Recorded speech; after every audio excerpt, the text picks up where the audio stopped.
늦은 비에 은혜를 구하라. 우리 스가랴서 10장 1절 말씀 한글과 영어로 동시에 읽겠습니다. 봄비가 올 때에 여호와 곧 구름을 일게 하시는 여호와께 비를 구하라. 무리에게 소낙비를 내려서 밭의 채소를 각 사람에게 주시리라. 아멘.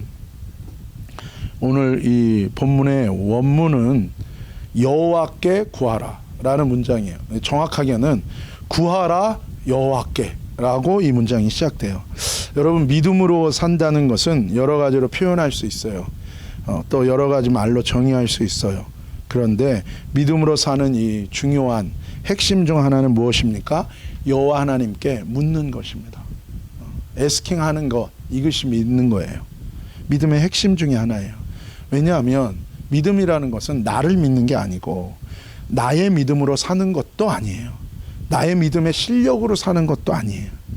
그것이 아니라 나의 창조주, 나의 구원자, 나의 삶의 근원이시고 나의 삶의 모든 것 되시는 여호와 하나님, 메시아 예수님, 성령 하나님께 묻고 그분을 의지하고 그렇게 믿음 안에서 사는 거예요. 믿음 가운데, 믿음 안에서 여호와 하나님, 메시아 예수님, 성령 하나님 안에서 우리가 믿음으로 사는 거예요. 그래서 믿음은 무엇입니까? 묻는 거예요. 특별히 오늘 본문에서는 무엇을 묻고 무엇을 구하라 그럽니까? 비를 구하라 그래요. 비를 구하라. 여기 보면 봄비라고 표현이 돼 있어요. 봄비. 근데 이게 히브리어 원래 원문에 보면 말코시라는 단어예요. 말코시. 그냥 비가 아니라 어떤 비입니까? 봄비라고 이렇게 의역을 한 거예요. 원래 히브리어 단어에는 말코시라고 되어 있고, 이건 무슨 뜻이냐면 늦은 비예요. 늦은 비. 이 비는 왜 봄비라고도 그러는가? 3월에서 이 4월에 내리는 비이기 때문에 봄비라고도 그래요. 근데 이것은 이스라엘에서 보면은 늦은 비예요. 곡식이 씨를 뿌린 다음에 이 곡식이 성장하고 열매 맺기 전에 그것을 위해서 중요한, 꼭 필요한 비가 그때 내려야 되는 비가 뭐예요? 바로 3, 4월에 내리는 이 늦은 비예요. 늦은 비. 이것을 말코시라 그래요.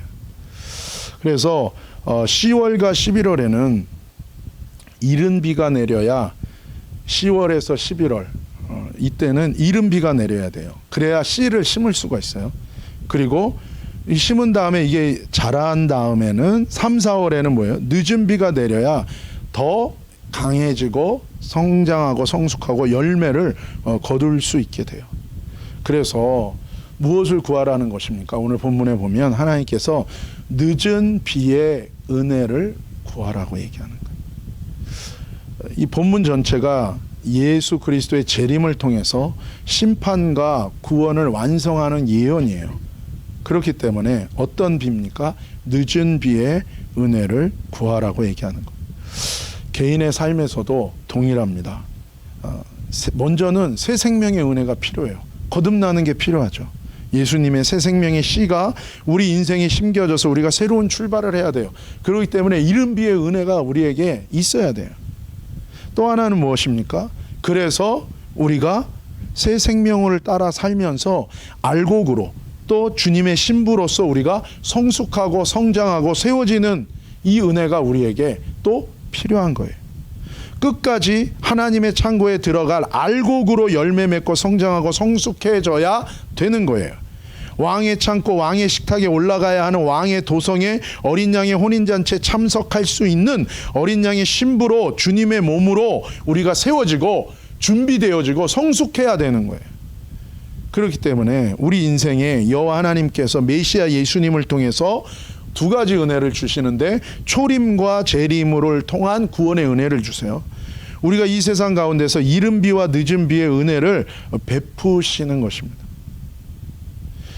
우리 삶 속에서도 이른 비와 늦은 비의 은혜가 있는 거고 이 세상에도 뭐요? 이른 비와 늦은 비의 은혜가 있는 것입니다. 그 은혜 가운데, 그 구원의 은혜 가운데 하나님 나라의 신부의 은혜 가운데로 우리가 뭐예요? 들어가는 것입니다. 그래서 갈라디아서 3장 3절입니다. 너희가 이같이 어리석으냐 성령으로 시작하였다가 이제는 육체로 마치겠느냐. 디모데후서 4장 7절에서 8절입니다. 내가 선한 싸움을 싸우고 나의 달려갈 길을 마치고 믿음을 지켰으니 이제 후로는 나를 위하여 의의 면류관이 예비되었으므로 주 곧 의로우신 재판장이 그날에 내게 주실 것이니 내게만 아니라 주의 나타나심을 사모하는 모든 자에게니라. 아멘. 먼저 성령으로 시작하게 하셨으니 뭐예요? 끝까지 성령으로 마무리해야 돼요. 그래서 이 늦은 비에 우리 인생에 늦은 비의 은혜를 주시는 것은 무엇인가? 성령으로 시작한 것을 끝까지 성령으로 마무리할 때까지 살아가도록 인도하시는 은혜가 뭐예요? 이 늦은 비의 은혜예요. 선한 싸움을 싸우고 우린 선한 싸움 싸워야 돼요. 구원받은 다음에 이제 예수님 믿고 구원받았고 새 생명을 받았으면 끝이 아니라 이제 그것은 시작인 것입니다. 우리에게 남은 것은 무엇이면 그 생명으로 이제는 뭐예요? 내 육신의 것과 싸우는 거예요. 선한 싸움을 싸워야 돼요. 그리고 내가 달려가야 될 길이 있어요. 내 인생에 가야 될 길이 있는 거예요. 사명의 길이기도 하고 그것을 다 맞춰야 돼요. 근데 그것은 믿음으로 감당할 수 있다는 거예요. 믿음으로 그 길을 가는 거예요. 그런 사람들이 누굽니까? 주님의 재림을 사모하며 하늘에 속한 자로 주님의 거룩한 신부로 세워지며 준비되어지는 하나님의 구별된 자녀들이라고 얘기하고 있는 거예요. 그렇기 때문에 저와 여러분이 뭐예요? 이 늦은 비의 은혜를 반드시 받아야 되는 거예요. 이 세상에도 늦은 비의 은혜, 예수 그리스도의 재림을 통해서 이제 하나님의 나라가 이 땅 가운데 세워지고 이제 심판이 임하고 구원이 임해요. 그때의 늦은 비의 은혜가 임할 것입니다. 성령으로 인한 놀라운 은혜가 올 거예요. 그리고 주의 나타나심을 사모하며 하나님 나라를 열망하는 자들로 거룩한 신부로 변화받는 자들이 세워지는 늦은 비의 은혜가 이 땅 가운데 올 것입니다. 우리 개인의 삶 속에서 똑같아요. 이른 비는 무엇입니까? 우리가 전에는 어둠에 속한 자였는데 이제는 뭐예요? 예수 그리스도의 생명으로 변화받고 거듭나는 이른 비의 은혜가 있어요. 그 다음에는 뭐 그걸로 끝이 아니라 이제 주님의 알곡으로 하나님의 열매 맺는 하나님의 열매로 주님께 창고에 들어가고 주의 신부로 우리가 완전히 준비되기 위해서 우리 역시도 뭐예요? 성령으로 계속해서 성령의 인도함을 받아요. 육신을 따라가는 게 아니라 성령의 인도함을 따르면서 하나님의 사랑의 법을 내 인생 가운데 성취하고 그것을 위해서 내 자아가 죽어가는 거예요. 죽는 거예요. 그리고 선한 싸움을 하고 사명의 길을 가고 믿음으로 그 모든 하나님의 말씀을 지키면서 나아가는 거예요. 주님의 다시 오심을 사모하며 주님의 신부로 그의 나라를 소망하면서 우리가 헌신하고 결단하고 주님의 길을 걸어가는 그 늦은 비의 은혜가 우리 인생에도 필요하다고 하나님께서 말씀하시는 거예요. 다시 1절을 한 번 더 읽읍시다. 시작. 봄비가 올 때에 여호와 곧 구름을 일게 하시는 여호와께 비를 구하라. 무리에게 소낙비를 내려서 밭의 채소를 각 사람에게 주시리라. 여기 보면 하나님께서 두 가지 일을 하십니다. 첫 번째는 무엇입니까? 천둥과 번개의 구름을 만드세요.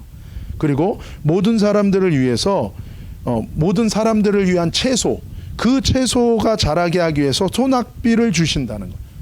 첫 번째는 뭐예요? 천둥과 번개의 구름을 하나님이 만드시는 일을 하시고, 두 번째는 무엇입니까? 사람들을 위한 채소, 사람들이 먹기 위한, 사람들을 위한 이 채소를 자라게 하기 위해서 소낙비를 주신다는 거예요. 문장 그대로 하면 무엇입니까? 늦은 비를 주셔서 열매 맺게 하셔서 자라게 하셔서 우리에게 양식을 주셔서 생명을 유지하고 살아가도록 하나님이 은혜를 주신다는 거예요. 이게요, 히브리어 이 말 속에 담겨진 이 비밀을 보면 이것은 또 어떤 의미를 우리에게 주냐면 하나님이 우리에게 구원의 비전을 주신다는 거예요. 하나님은 우리에게 보게 하세요. 우리의 눈을 열어서 하나님의 계획과 하나님의 이 세상을 향한 하나님의 언약과 하나님의 계획을, 하나님의 이 비전을 보여주세요. 하나님은. 그리고 하나님은 거기에 그치는 게 아니라 우리가 그 구원의 역사와 그 시스템 속으로 들어가도록 하나님이 뭐예요? 하나님의 몸으로 우리가 완전히 세워지도록, 하나님과 완전히 영적인 연합으로 내 인생이 완전히 뭐예요? 하나 되도록 하나님이 그렇게 우리를 인도하신다고 얘기하는 거예요. 여호와를 구하는 자, 여호와께 묻고 의지하는 자는 여호와 하나님께서 이른 비의 은혜를 주시고 늦은 비의 은혜를 주셔서 구원의 알곡으로 이 풍성한 추수의 은혜로 이어지게 하신다는 거예요. 그래서 우리 인생 가운데서도 뭐예요? 하나님의 거룩한 열매가 풍성한 그 삶의 은혜가 우리 가운데 넘치게 하신다는 것입니다. 이것이 누가 하시는 일이라고요? 참된 우리의 메시아, 선한 목자 되시는 예수 그리스도를 통해서 우리에게 임하는 이른 비의 은혜요. 이것이 뭐예요? 늦은 비의 은혜라는 것입니다. 이 모든 것에는 뭐가 있습니까? 선한 목자 되신 예수 그리스도를 따라가는 거예요. 거기에 성령의 역사가 있고 거기에 하나님의 진리의 은혜가 있는 거예요. 그렇기 때문에 이게 믿음인 것입니다. 그러니까 이 믿음이 없으면 어떻게 돼요? 예수님께서 말세에 어떤 일이 있을 거라고 그래요? 많은 사람들이 내 이름을 알아서 여기 있다 저기 있다 할 거라고 그랬어요.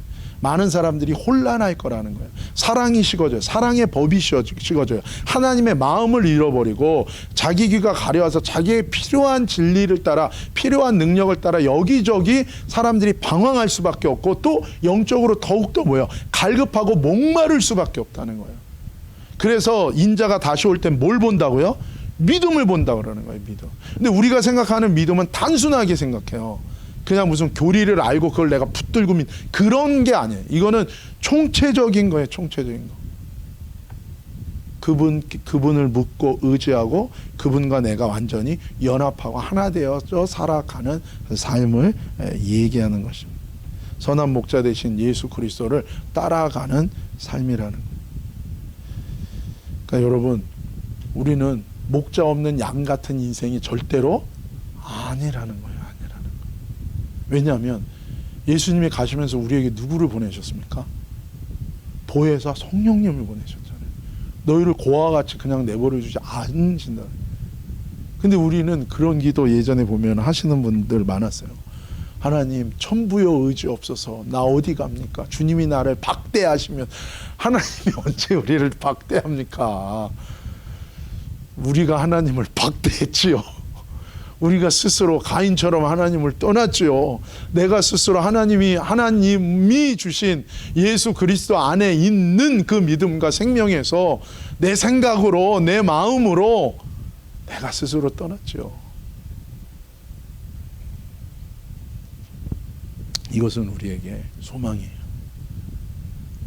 그와 같이 우리를 내버려두지 않아요. 여러분. 선한 목자 되신 주님이 늦은 비의 은혜 가운데로 우리를 인도해 주시기 때문에 그래요. 2절 말씀 한번 같이 읽겠습니다. 드라빔들은 허탄한 것을 말하며 복술자는 진실하지 않은 것을 보고 거짓 꿈을 말한즉 그 위로가 헛됨으로 백성들이 양같이 유리하며 목자가 없으므로 곤고를 당하나니. 그러니까 1절 말씀을 통해서 하나님은 이 늦은 비의 은혜를 얘기하고 그 모든 것을 인도하시는 선한 목자 되신 예수 그리스도의 메시아의 은혜에 대해서 얘기를 해요. 그 다음에 갑자기 2절을 얘기하면서 우리에게 경고하십니다. 무엇을 경고하십니까? 거짓 목자. 선한 목자는 우리를 생명으로 인도하는 거예요. 우리를 늦은 비의 은혜 가운데서 구원의 은혜로 인도하는데 그게 아니라 너희가 거짓된 목자들, 너희를 멸망과 죽음으로 이끄는 거짓된 목자들에 대한 얘기를 하시는 거예요. 그러면서 경고하시는 거예요. 먼저는 무엇을 얘기하냐면 드라빔을 얘기합니다. 드라빔. 여러분, 이 드라빔이 뭐예요? 드라빔. 이 드라빔이에요. 드라빔. 이것은 집안에 두었던 다양한 크기의 사람 모양의 우상입니다. 조그만 거는요, 이 5cm짜리에서부터 있대요. 이 조그만, 이게 뭐예요? 일종의 부족 같은 거예요, 부족. 이걸 큰 거는 뭐예요? 사람 크기보다 더 크게 만든 것. 그래서 대부분 이게 집안에 소유하는 거예요. 각 집안에 소유하고 있는 그런 부족 같은 거예요. 이게 여러 가지 용도가 있었는데 첫 번째는 이 드라빔을 갖고 있으면 뭐예요? 이게 집안의 수호신 같은 거예요. 집안에 내려오는 전통적인 집안이 섬기는 그 신적인 물건인 거예요. 그래서 이 드라빔을 소유하면 뭐예요? 부모의 유산을 물려받는 이게 권리 행사를 할 수 있는 거예요. 그러니까 아무한테나 주는 게 아니라 부모의 유산을 물려받는 자가 이걸 대부분 뭐야? 장자들이 이걸 가져가는 거죠.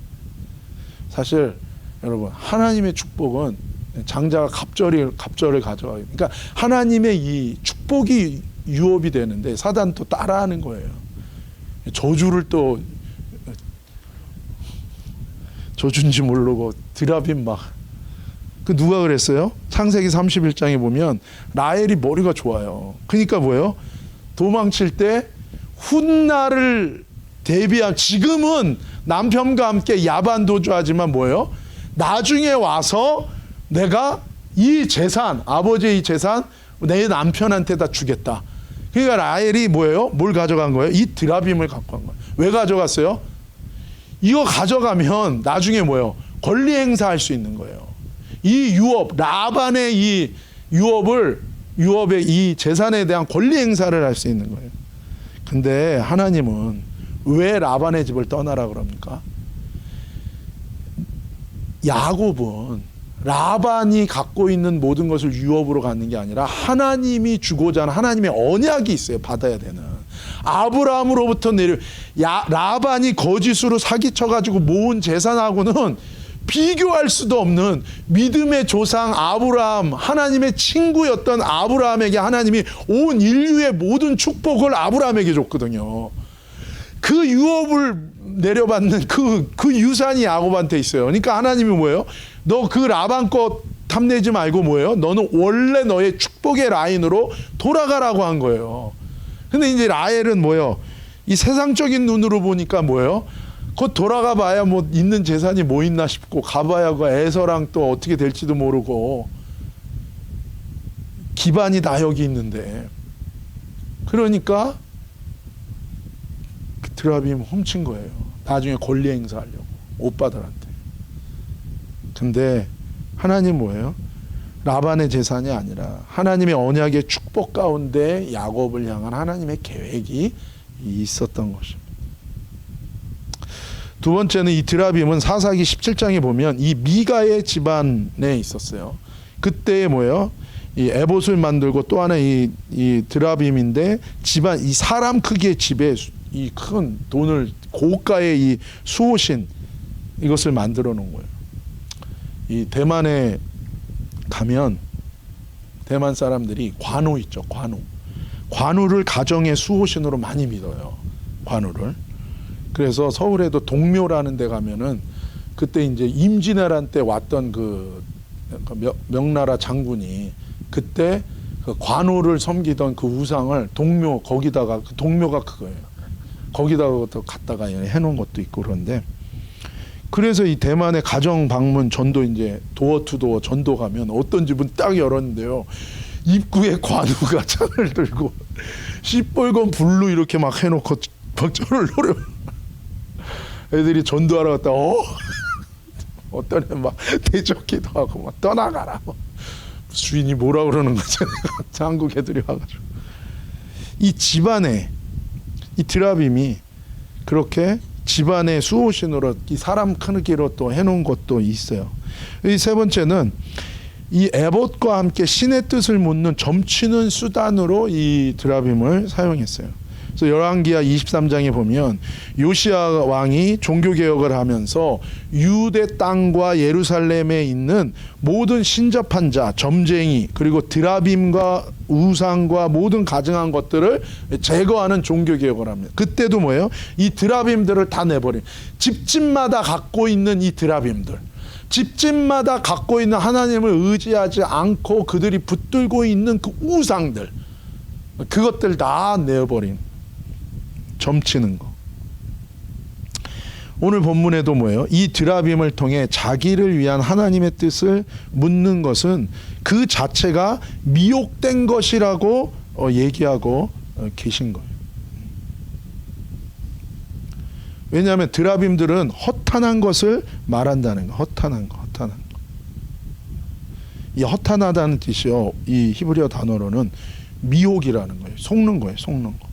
드라빔을 통해서 자기를 위한 하나님의 뜻을. 문제는 뭐냐면 왜 이 드라빔을 통해서 하는가? 이 마음의 태도가 중요한 거예요. 단순히 드라빔을 의지하는 것은 사실은 결과인 거예요. 왜 미혹을 당하는가? 왜 미혹을 당하는가? 내 마음의 중심이 뭔가 방향이 잘못되어 있는 거예요. 내 마음의 중심이 전적으로 하나님을 향하지 않는 겁니다. 그렇기 때문에 항상 속아요. 왜 믿음 가운데서 시간이 가면 갈수록 믿음에 믿음을 오고 내 삶에 진보가 있어야 되는데 이스라엘 백성처럼 항상 광야에서 남는 게 없는 인생이에요. 하나님의 은혜는 있어요. 그렇죠?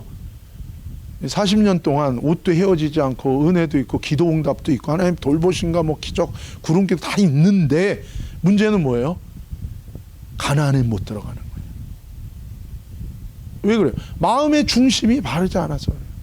능력으로 해결되지 않습니다. 이거는 영적인 한방 그런 거 해결 안 됩니다. 절대로. 그러면 그럴수록 하나님이 어떻게 하는 줄 아세요? 더 돌려요. 뺑뺑이 더 돌려. 그럼 또 뭐 하나님한테 이럴 수가 있냐? 뭘 이럴 수가? 문제는 뭐냐면은 내 마음에 그것을 하나님이 뭐예요? 바꾸기를 원하는 거예요.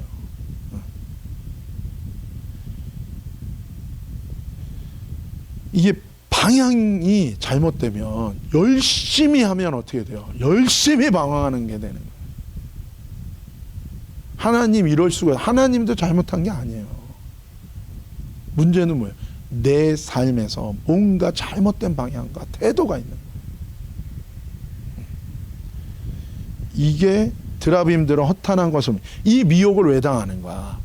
내 마음속에 나를 위한 하나님의 뜻을 묻는 거예요. 그게 믿음이 아닌 겁니다. 사실은 뭐예요? 모든 것이 하나님의 뜻 안에 있는 거예요. 있는 거. 물론 어린아이 신앙 때는 그럴 수 있죠. 그렇죠? 모르니까. 그러나 항상 그런 거예요. 항상. 그건 이기적인 거죠. 어린아이의 일을 버리라 그랬잖아요. 어린아이들은 이기적이에요. 자기밖에 몰라요. 집안이 망하게 생겼는데도 이 철없는 애들은 뭐야? 자기 그냥 생각밖에 안 하는 애들. 그게 어린아이처럼. 근데 신앙생활도 왜 철없어요. 자기 생각만 하니까. 그러면 미혹을 당하는 거예요. 미혹을. 드라빔들은 허탄한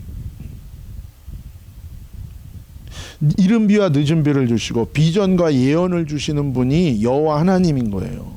그래서 그 하나님께 포커스를 맞추고 그 하나님을 따라가면 되는데 자기를 위한 하나님의 뜻을 묻는 거예요. 이게 깨지질 않은 거예요.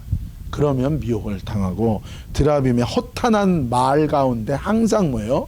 방황할 수밖에 없다는 것입니다. 두 번째는 복술자가 나와요. 복술자. 이 복술자는 복분자가 아니에요. 복술자. 이 복술자는 한마디로 얘기하면 점쟁이에요. 점쟁이. 점치는 사람이 점치는. 다른 말로 하면 신접한 자예요. 신접한 자. 이들에 대해서 뭐라고 얘기합니까? 먼저 진실하지 않은 것을 본다. 원문을 보면요. 거짓을 본다는 거예요. 거짓. 이 거짓은 세케르라는 단어인데 유혹적이고 매혹적인 거예요. 그러니까 아주 유혹할 만한 것을 보고 전해준다는 거예요. 내 육신과 내 자아에 딱 마음에 합하는 그 매혹적이고 유혹적인 것을 항상 자기중심적인 사람이 딱 거기에 자기가 원하는 거. 그러니까는 은혜를 안 추구하는 건 뭐 아닌데 이런 사람들은 항상 뭐예요? 능력 따라 싸돌아다니는 능력. 아니면 뭐야? 좋은 설교. 아니면 뭐야? 좋은 종교 서비스. 주일학교 잘하는데. 두 번째는 거짓된 꿈을 말한다 그래요. 거짓된 꿈. 이 거짓된 꿈의 이 거짓이라는 거는 텅 비었다는 뜻이에요. 텅 비었다는 거. 그리고 다른 말로 하면은 다른 의미로는 황무지, 황폐하다라는 의미도 있는 거예요. 그러니까 왜 비었는가? 단순히 빈 게 아니라 뭐예요? 거기에 생명이 없는 거예요. 생명이 없는. 다른 말로 하면 뭐예요? 하나님이 없는 거예요. 하나님의 임재가 없는. 그래서 결론이 뭐라고 얘기합니까? 그들이 주는 위로는 허무하고 의미 없고 결국 그렇게 되면 영혼들은 어떻게 되는가? 목자 없는 양처럼 방황하면서 어려움과 환난에 들어가게 되어 있다라고 얘기하는 거예요. 사실 이 2절은요, 앞에 1절하고 어떻습니까? 정확하게 정반대의 결과예요. 여호와께 구하고 늦은 비의 은혜를 구하는 사람은 어떻게 됩니까? 천둥과 번개구름을 만드시고 모든 사람을 위한 채소의 소낙비를 주시는 하나님의 늦은 비의 은혜가 임한다는 거예요. 이게 뭐라 그랬어요? 하나님의 구원의 비전, 구원 생명과 언약 성취 축복의 시스템, 그 예수님의 몸으로 들어가게 하시고 연합하게 하시고 세워지게 하시고 성숙하게 하시는 것과 정반대의 결과가 이 2절에 나오고 있는 거예요. 목자 대신 메시아, 이 늦은 비의 은혜의 모든 것을 주시는 이 메시아 예수 그리스도, 그분의 말씀, 성령, 보혜사 성령을 따라 가면 목자를 따르는 양의 풍성한 생명을 얻는 것처럼 됐는데, 그렇지 않고 자기중심적이고 결국엔 목자 없는 양처럼 방황하게 되면 거짓에 미혹되고 하나님과 분리되고 방황하다가 큰 어려움과 환난 가운데 던져지게 된다라고 얘기하는 거예요. 이것이 성경에서 창세기부터 계시록까지 말하는 모든 내용입니다. 말씀 따로, 성령 따로, 능력 따로, 이게 아니라 메시아 예수 그리스도를 통해서 이른 비와 늦은 비, 여기에 성령의 보혜사, 성령의 인도하심, 모든 것이 다 담겨져 있어요. 제가 오늘 제 친구랑 얘기를 하다, 그 친구가 얼마 전에 책을 썼는데 유명한 선교학자의 그 이론에 대한 책을 썼어요. 근데 이것이 한국에 잘못 알려진 거예요. 왜냐하면 사람들이 이거를 교회 크게 만들고 교회 성장이 사실 나쁜 건 아니잖아요. 그렇죠? 왜냐하면 교회가 성장해서 많은 영혼들에게 복음을 전해서 예수 믿는 사람이 많아지는 거, 이건 뭐 나쁜 건 아니죠. 근데 이제 그거랑 좀 결이 다른 거예요. 그것만 추구하는 게 아니라 그것도 추구하면서 교회가 커지는 것에 대한 어떤 그런 것도 같이 있는, 그러니까 그런 툴로서 이 선교 이론을 갖다 쓴 거예요. 근데 사실은 그게 아닌 거예요. 원래 그 학자가 그것을 했을 때는 순수하게 미국 선교사들인데, 지금부터 뭐 60년, 70년 전에 그때 남태평양의 그 섬 속에 들어간 거예요. 그 속에 들어가서 그 영혼들에게 복음을 전하려고 하는 가운데에서, 그 영혼들을 향한 간절함 가운데에서 영혼들을 섬기고 그들에게 복음을 전하려고 하다 보니까 뭐예요? 알게 되는 사실들이 있는 거예요. 알게 되는 영적인 일들이 있는 거예요. 그거를 쓴 거예요. 근데 그 툴을 갖다가 뭐예요? 교회 규모 늘려갖고 커지는 그 도구로 써서 그걸 잘못 이해한 거예요. 그러니까 사실은 우리가 이 초점을 주님께로 잘 맞추면, 사실은 목자 대신 주님께로 우리가 잘 맞추면 모든 그 안에 다 있는 거예요. 그 안에 성령의 역사도 있고 다 있어요. 예수님을 잡으면 나머지 다 따라오게 돼요. 다 따라. 제가 뭘 어떻게 한 게 아니에요. 하나님이 저한테 주셨던 약속이 있어요. 그건 뭐냐면, 화요성령 집회 그때 섬길 때 너무 힘들었어요. 그래서 제가 진짜 안 하겠다고, 너무 힘들다고 막 원망 불평 막. 그때 하나님이 엄청나게 저를 회개하게 한 다음에, 그 다음에 하나님이 저한테 주셨던 말씀이 그거예요. 내가 너무나도 저 영혼들을 향한 내가 안타까움이 있다는 거예요. 그래서 내가 저들을 얼마나 사랑하는지 그 마음을 너는 기억하면서 저들을 위해서 기도해주면 내 말을 네 입에 넣어주겠다는 거예요, 하나님. 그러니까 하나님 마음이 이런 거구나. 제가 그걸 듣고 많이 회개했어요. 그냥 울었어요. 왜냐하면 저는 난 못하겠어요. 진짜 모세처럼 난 입이 둔한자입니다. 난 능력이 없습니다. 나는 은사도 없습니다. 하나님, 난 그런 그릇이 아닙니다. 근데 하나님은 그러는 거예요. 능력이 있고 없고는 중요한 게 아니에요. 무슨 일을 하고 말고도 중요한 게 아니에요. 그냥 하나님이 원하는 거, 하나님의 영혼을 향한 하나님의 그 마음, 그게 더 중요한 거. 그래서 그런 일들이 다 뭔가 그게 어떤 뭐 능력을 행하고 뭐 그 기름 부음이 그런 거 아닙니다. 단지 뭐예요? 하나님의 마음, 그거 하나예요. 그거 똑같은 거예요. 여기서 얘기하고 있는 건 뭐예요? 메시아. 왜 메시아가 대체 오셨냐고요. 타락하고 인간들이 다 이제 죽게, 다 멸망하게 생긴 거예요. 그리고 이게 도저히 고쳐서는 안 돼요. 하나님의 계획이 있었고 하나님 뜻이 있었는데 여기가 지옥같이 돼버린 거예요. 그 지옥불 속에서 죄를 짓고, 원래는 사단과 그를 따르는 귀신들을 위하여 예비된 불못에 하나님의 형상을 따라 지은 사람이 들어가게 생긴 거예요. 그래서 하나님이 뭐예요? 계획이 뭐예요? 아예 메시아를 온 거예요. 하나님의 아들이. 그래서 그 죄에 대한 대가를 자기가 십자가에서 다 치르고 아예 이 땅을 그냥 아들의 나라로 바꿔버리는 거예요. 초림과 재림을 통해서 아들의 나라를. 그래서 천국을 이 나라를 천국으로 하나님께 드려가지고 천국과 여기가 싱크되고 통일되고 연합되고 아예 여기를 그냥 변화시켜버리는, 이게 하나님의 계획인 거예요. 이게 그게 메시아의 초림과 재림과 다 연결되어 있는 거예요. 다 연결돼.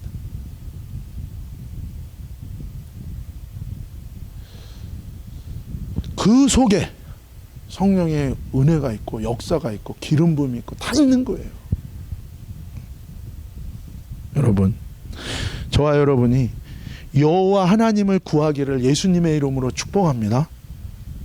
메시아 예수님을 구하기를 예수님의 이름으로 축복합니다. 성령 하나님을 구하기를 예수님의 이름으로 축복합니다.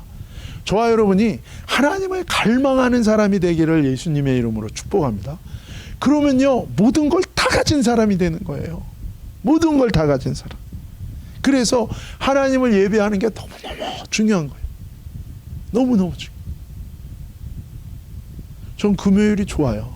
왜냐하면 금요일날 찬양을 계속해서 할 수 있어요. 힘이 빠질 때까지 할 수 있잖아. 오늘도 중간에 쉬지 않았으면 그냥 계속 그냥 하나님을.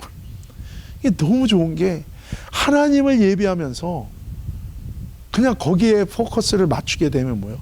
나를 잡고 있던 모든 것들로부터 우리가 뭐예요? 해방되는 거예요. 결국은 이 초점이거든요. 나를 위한 나의 육신, 나의 자아를 위한 이 드라빔들, 점쟁이들, 거짓 목자들, 내 인생에서 거부하고 완전히 끊어내기를 예수님의 이름으로 축복합니다. 나의 참된 목자 되시는 이 여호와 하나님, 예수 그리스도, 메시아 예수 그리스도, 성령님만, 성령 하나님만 우리가 바라보기를 축복합니다. 이분이 나에게 비전을 주시고 나를 구원과 언약의 축복, 하나님의 이 시스템, 하나님과 이 연합하는 이 생명 속으로 나를 들어가게 하시는 거예요. 연합하게 하시는, 우리 그분께만 귀 기울이고 순종하고 예배하는 거예요. 그럴 때 이 늦은 비의 은혜가 임하는, 늦은 비. 사랑하는 여러분, 이번 한 주간 이 늦은 비의 은혜 주시는 예수님 안에 거하면서 방황하지 않고 충만하고 풍성한 영적 갈망으로 가득 찬 저와 여러분 되기를 예수님의 이름으로 축복합니다. 기도하시겠습니다. 거룩하신 아버지 하나님, 감사합니다. 하나님, 우리를 다스려 주시고 우리를 인도하시는 주님 찬양합니다. 하나님, 여호와께 구합니다. 늦은 비의 은혜를 구합니다. 모든 사람을 위해 주시는 그 소낙비의 그 은혜를 구합니다. 우리에게 비전을 주시고 언약을 성취하시는 여호와께 구하고 여호와만을 예배하고 여호와께 순종하고 우리 메시아 예수님만 믿고 순종하며 나아가고 성령 하나님을 따라가기를 원합니다. 주님, 우리를 다스려 주옵소서. 거룩하신 예수님의 이름으로 감사하며 찬양하며 기도 올리옵나이다. 아멘.